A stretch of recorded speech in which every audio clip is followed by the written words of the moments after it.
See that scratch right there? This is one of the cool things about 3M 1080 film. No trickery.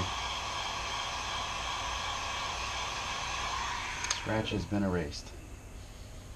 How cool is that? I wonder what went wrong today, eh? Why do I feel like I linger? Let me go shaky cam for this one. Had a lot of questions about peeling off the original Scat Pack striping.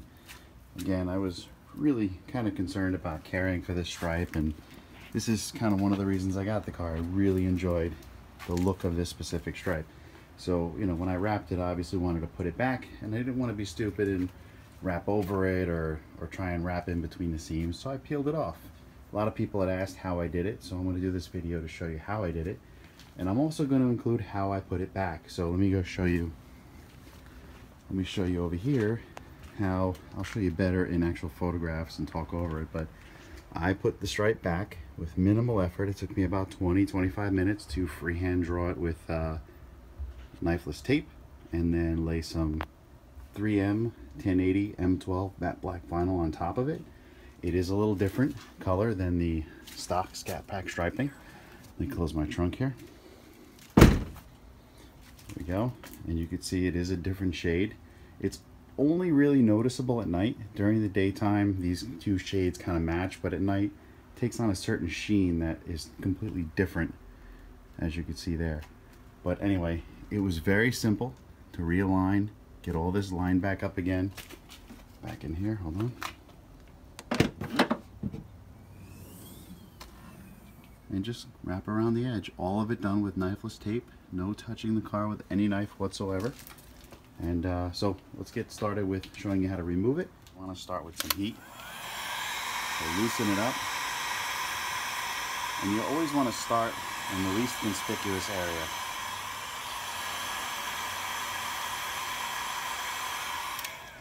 Okay, and after you heat it up a little bit, it gets a little more pliable. You always want to start in the least conspicuous area. This way, in case you do any kind of damage lifting it.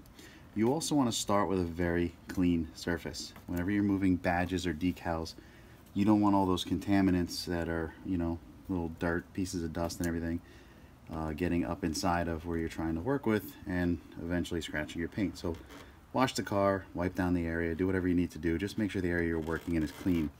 Starting it is always a painful process. Usually vinyl like this will break into little pieces if it's not warm enough. So once you get it started,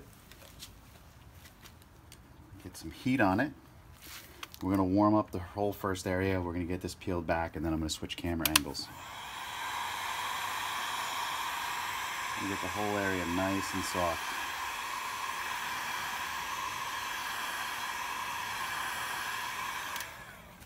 Keeping it nice and soft will keep the vinyl as close into one piece as possible.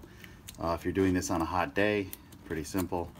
I'm not talking about heating up your car to 200 degrees here. I'm just talking about making the vinyl warm to the touch.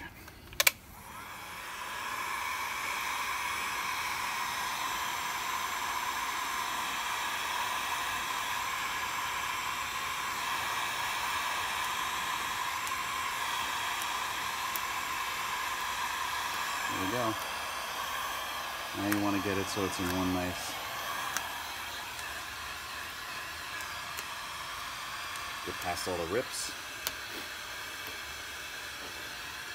There we go.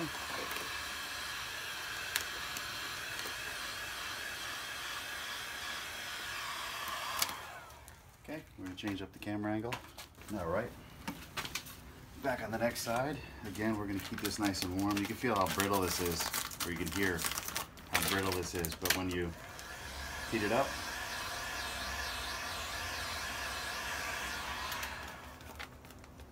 it's nice and pliable now, so you can just work your way down. You don't want to heat it up too much. If you go too much, it's going to just tear. Just want to work your way down and slow. It also smells pretty funny.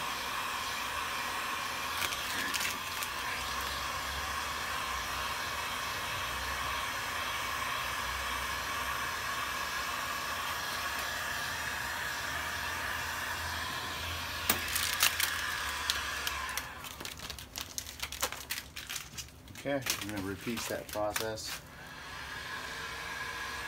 Probably should have left the light over here so I could see what I'm doing.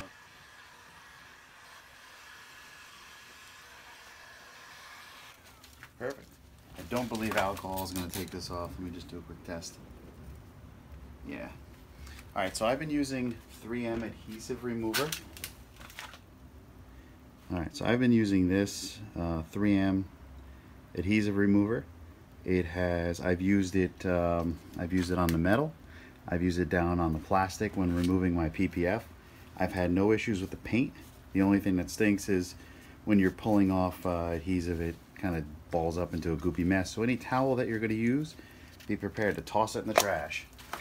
Because I have vinyl here and I don't know how this is going to react to the vinyl, I'm going to spray the rag and then wipe just to keep the drips from getting, just to keep anything from dripping down on the vinyl.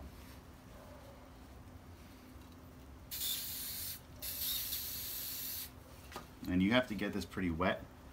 It has to sit on for a bit.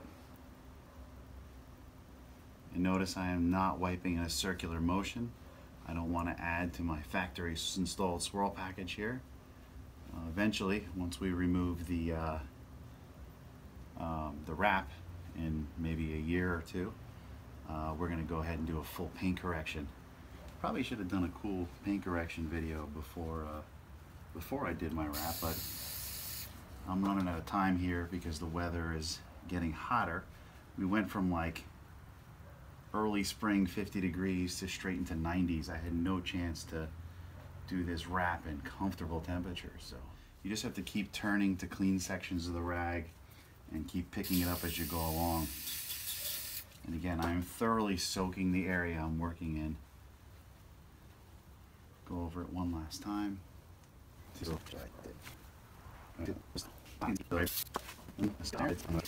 So I'm wiping some of this stuff on. And then after a few seconds, you just wipe it right off with the residue.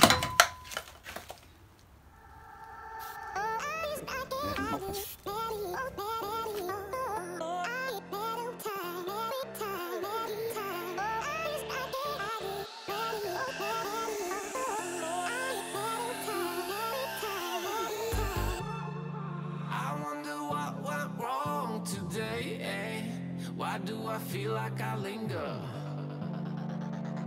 between the words to say the words to remember. Now we're here to take control over your body and over your soul. We're gonna take back everything and lose it all, lose it all, lose it all. Feel it in your arms, feel it in your legs, feel it on your fingertips and feel it in your head. Just let your body go, just let your body go, just let your body go and move to the rhythm. Yeah.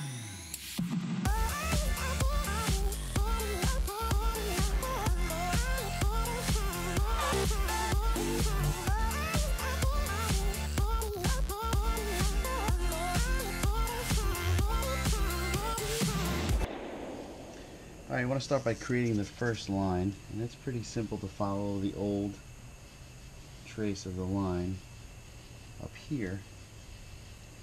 Now you have to translate that down the fender. So you want to keep that same spacing all the way down.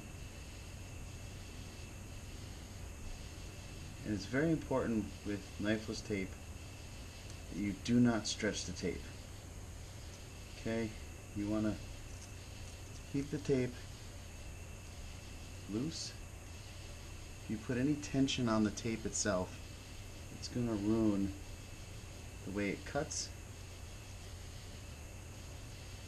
And it's also going to bind on you when you're working with it. So you just want to make sure, especially around corners, you're going to tend to want to stretch it. You just want to relax. Sometimes you need to work a corner 3 or 4 times so you get it just right.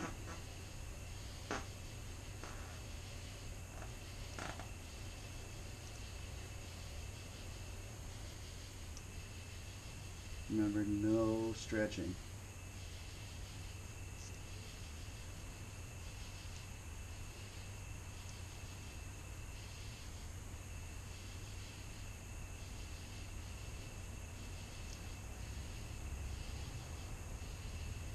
It's a very tedious corner right here.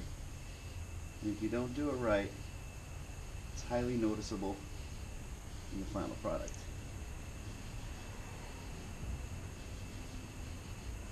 You definitely don't want to pull this.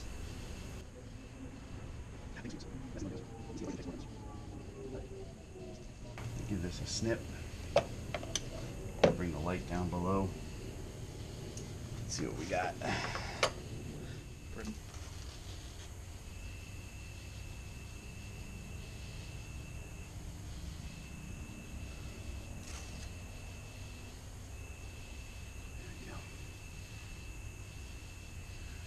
A nice curve.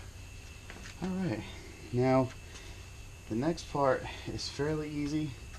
We're just running straight lines down, down, and down. The problem is we need to make sure the distance between the points.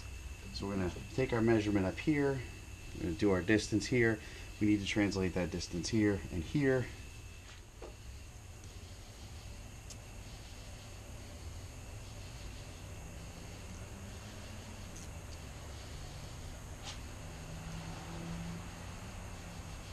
That was actually perfect. Shouldn't have messed with it. Now, the tough part is keeping the line exactly the same all the way through. It's not working.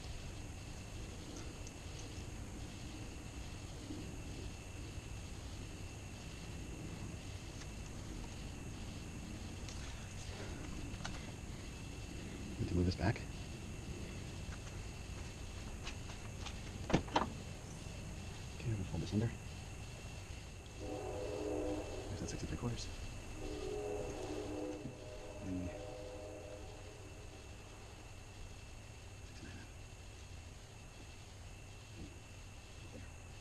Go over.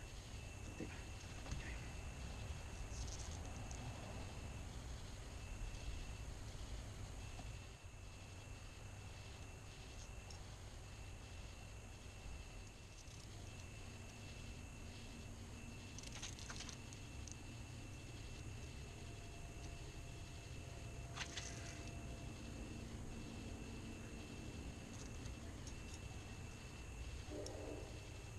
As you can see, no measuring there. I just did that one by eye. So what I'm using is the, I guess you'd say the swirl marks. So this is clean, swirl mark, clean. Using the swirl marks here to judge the first line, and then I'm copying it by eye. If you guys want to measure it out, you know, that's another way to do it. That's perfectly fine.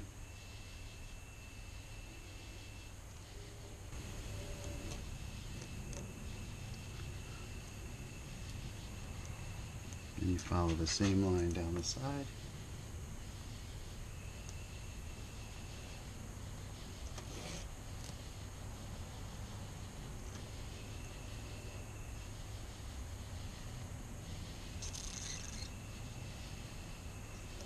Again.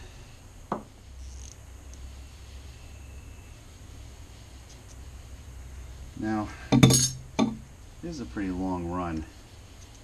Just to be sure I'm doing it right.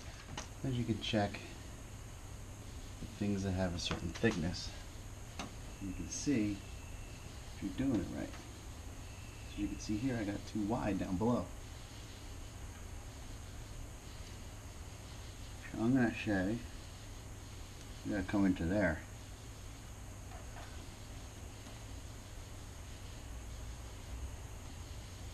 Again, no stretching this line. And then, perfect. So we have one more piece. Cut the line back here.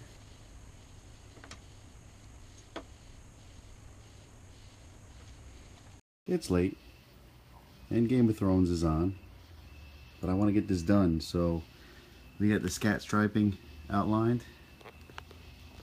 Gonna try and knock this out in 10 minutes. Ignore the color, I got like 10,000 watts of bright LED on it. But yeah, it should be pretty quick and simple, I hope. Alright, so I'm gonna try and get ahead some of the questions that are gonna pop up in the comments below. First of all, the original stock Scat Pack stripe was more of a wet apply vinyl. It didn't have the air release technology that the 3M 1080 I'm using does. Me personally, I prefer to work with dry apply vinyls with the air release. There's a lot of kits out there that have these stripes already cut and you wet apply them. It's just personal preference for me. I prefer to play with dry apply vinyl with air release technology and knifeless tape. Whatever you guys want to do, this is one of the options to do it. This isn't the right way, or this isn't the be all end all perfect way to do it, but this is the way I did it, using the materials I had laying around my house, and I think it came out pretty awesome. So if this video helped you out in any way, be sure to gently press that thumbs up button below. If you're stopping by for the first time, hey, consider subscribing. You guys can sit back, relax, and enjoy the time lapse of me knocking this out.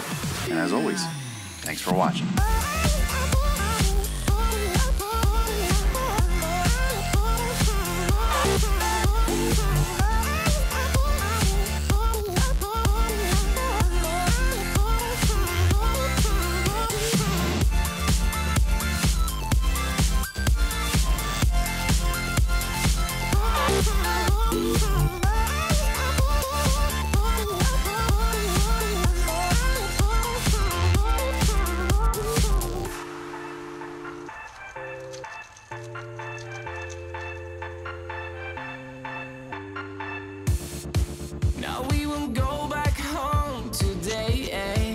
Until the very last hour, we still got a few more days to slay. It's gonna get so much louder. Now we're here to take control over your body and over your soul. We're gonna take back everything and lose it all, lose it all, lose it all.